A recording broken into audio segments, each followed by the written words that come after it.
Hello and welcome to the episode 1 and 2 recap of this new show, Back in the Groove. In episode 1, we meet 3 sexy ladies who check into a hotel in the Dominican Republic, and in there are men half their age who will be vying for their attention, or much younger men, I should say. Steph is a 41-year-old singer from Miami, Florida. She's been single for 7 years. She married her son's father when she was around 19 and had her son around that time as well. She's open to dating younger guys, and she's a breast cancer survivor with a new outlook on life. Brooke is 42 and she's from LA. She's a personal trainer. She thinks that energy-wise, she's a good match for younger men. She wants a baby too at some point, and then at one point she wonders if she could meet her husband there. Sparkle is 43 years old and she's a beauty entrepreneur from Atlanta, Georgia. She needs a reset. She closed her business, which she'd owned and run for 17 years, to focus on herself for a little bit. Tay Diggs is our presenter, concierge is Pedro, and of course there are 24 young hot men waiting for them. A veritable smorgasbord, if you will. We don't get to meet all of the guys, but there are a few. Gary's 30 and he's a model. He's looking forward to dating, and yeah, this is a pretty decent start. Crew, 30, he's a tattoo artist. He says he's also into older women. Luis is 28 and he's from Florida. He thinks that he can help a woman get her groove back. Josh is 24 and he's an investment analyst from Miami. Also attractive, but he has a bit of a tech bro, hustle entrepreneur vibe. My first instinct is no, but wait, we won't judge too quickly. So obviously one of my first questions is, wouldn't these ladies prefer a distinguished gentleman type? I guess it's clear that that hasn't worked for them and they want to try something new and different. But I don't know, young guys can be so extra. Oh well, this is a really fun premise, so we're doing this. Steven is 22, he makes music for a living. He's the youngest and he's also from Miami. He's got to go. He graduated from uni like a week ago probably. He's too young. Leroy is 28. He's very cheesy, a bit too extroverted. Absolutely not. He does stand out though, and he is fairly attractive. That was an unfortunate screenshot. I'm just adding another photo from another angle so that you can see what I mean. Akio, 29. He's a doctor of occupational therapy. I don't know what that is, but he seems nice and chill. Lee is 27. He says he's attracted to a mom bod, which since dad bods are a thing as well, this is fine. Tashi is 32 years old and he was born in Tibet, but he lives in LA. I like him. He's not as extra as the others and he's quite attractive too. Crew already has his eye on Brooke. Akio has his eye on Sparkle. Anyway, they mingle and party for a bit. Crew and Brooke chat and he's from Utah. He tries to guess her zodiac sign and he guesses correctly that she's a Cancer. Brooke says that he stands out for her. Josh says that he also wants to go for Brooke. Akio and Sparkle chat and it's lovely. Steph is the extrovert of the group. She's having a lot of fun, having shots and I want to say beatboxing, rapping with the guys. Anyway, at one point Brooke is chatting to Luis and Crew comes in and swoops her away. Now I've noticed in reality shows that very few women say no, I'm talking to this person now. They generally let themselves be swooped away, which I guess is telling who the women are into. So Luis is probably going home. Crew and Brooke chat and they talk about their hopes and dreams. They also kiss. It's chaste though, no tongue or anything. They're taking it slow, but there's an immediate interest there on both sides. This is good. They walk in hand as well. Josh says that he's still interested in Brooke though. Then Louis made my jaw drop when he said that he dated a 59-year-old when he was 21. We'll learn later that they were actually married. More on that in a bit because he has a weird kind of energy. Lee comes to talk to Sparkle. He reminds me so much of Elby from White Lotus season 2. He's pretty inexperienced and he's open about it. That's nice.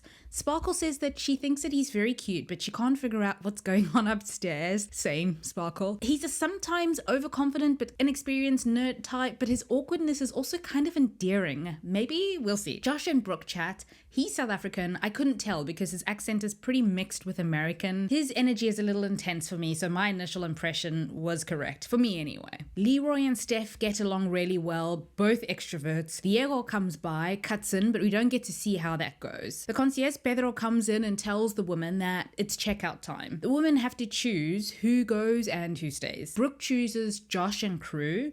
Steffi chooses Leroy and Tashi. Sparkle chooses Akio and Steven, the youngest one, and Louis. But before Louis gets chosen though, he says in his confessional that he wants to leave the hotel because he doesn't find any of these women attractive. He's looking for someone more settled and older, but when Sparkle chooses him, he plants a smile on his face and he stays. I'm guessing that Louis wants to be a sugar baby without having to put in much effort. I don't know. Anyway, a bunch of guys that we've never met before or haven't had any screen time are also chosen. Sparkle chooses Lee. Diego will be going home as well as 2 others. There's still a lot of them that get to stay though. We'll see. Then the twist comes. The youngest one, Steven, reveals that he's one of the woman's sons. I think it's Steffi's son because, yeah, he's from Florida, so is she, and she had a kid and got married in her very late teens. In episode 2, the women have a poolside chat the next morning. I love that there isn't any competition here. They have pretty diverse taste, which is nice. Sparkle says that she's ready to go on a date, so she goes and asks Pedro to please arrange a date for her. Louis then tells the group of guys that when he was 21, he was married to a 59-year-old. Normally, I'd say consenting adults and all that, even though 21 is awfully young. But Louis is suspicious to me. He's choosing to stay in the hotel knowing that he isn't attracted to the woman, so he seems like a kind of opportunist. Giuseppe is 29 and he would like to spend some time with Sparkle, but Sparkle chooses Akio to go on a date with, which is kind of a bummer because we already know that they get along, and I'd have liked to see her chat with somebody we haven't met yet. Giuseppe also has a really nice beard. Anyway, Akio and Sparkle go out on the water for a boat ride. It's really easy chemistry. I don't know, it's not exactly fireworks, but it's fine, it's good. I'm gonna need Giuseppe to step up though. Brooke chooses Crew to go on the first date with. Josh points out that he's not threatened because he thinks that Brooke is looking for something a bit more stable, and Crew has only been a tattoo artist for a month. He, on the other hand, has a career in finance and he knows what he wants. Brooke tells Crew that she lost her baby at 5 months in 2020 due to severe complications. She talks about that time in her life in her confessional. He's a good listener and he's supportive without trying too hard to rush to be her hero. I liked his response to this. Then they watch some fireworks and kiss. This is an excellent date with two very well matched people. Sorry, Josh, you don't stand a chance. Steph is about to choose a date. She chooses Leroy. They're both very energetic together, so very well suited in that way. They go on this adventurous 4-wheel drive and they have a picnic and go for a swim in the waterfalls. They laugh a lot together. My shallow note is that I really don't enjoy cornrows on a guy, but she's happy and it's an easy chemistry. It's fine. Louis tells Steven then that this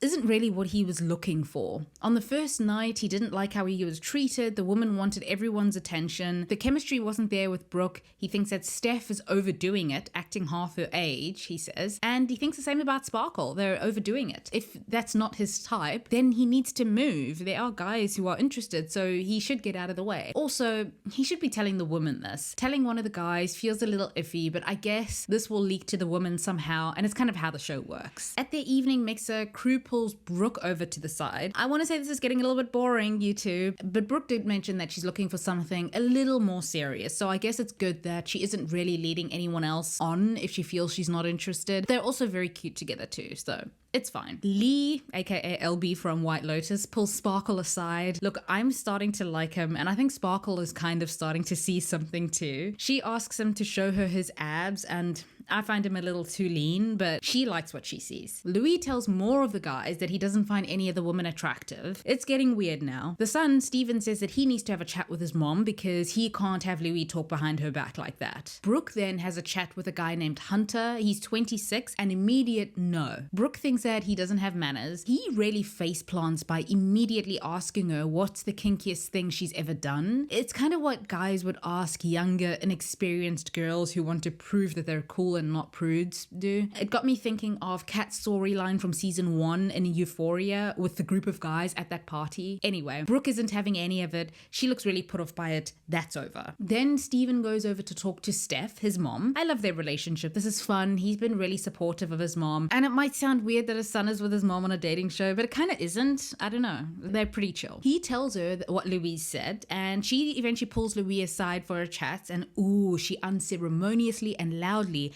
announces that he's checking out. Like, pack your bags, Louis. You won't disrespect any of these women. Get out. Akio and Sparkle go off for a chat. I wanted to hate on this for being predictable, but it's cute. They get a first chaste kiss on the lips. They're both thrilled about it. Now it's time for the checkout. Akio, Leroy, and Crew are the ladies' first picks, which I guess we could have known. I hope that Sparkle will choose Lee next, but she ends up choosing Steven. I mean, he's fine. He's just a little young. Steph chooses the guy who is from Tibet but lives in LA. Sparkle chooses both Josh's, Giuseppe, and and Lee. Lee is typically awkward. Look, now South African Josh said he's into brunettes, and I know on these shows, this is code for I'm into white women, which, I mean, fair enough. It's best to state your preferences from the outset, but I hope he doesn't play any games with Sparkle. Steph chooses Gary as well. He's been a bit in the background. Hunter and some guy that we've never met go home. Brooke also tells Hunter that he disrespected her, felt that the Cougar jersey that he was wearing was inappropriate. He does not take this checkout request graciously. He tells Pedro that the women have no personality. And yeah, that's the end of the first 2 episodes of Back in the Groove. Yeah, I think I'm into it. So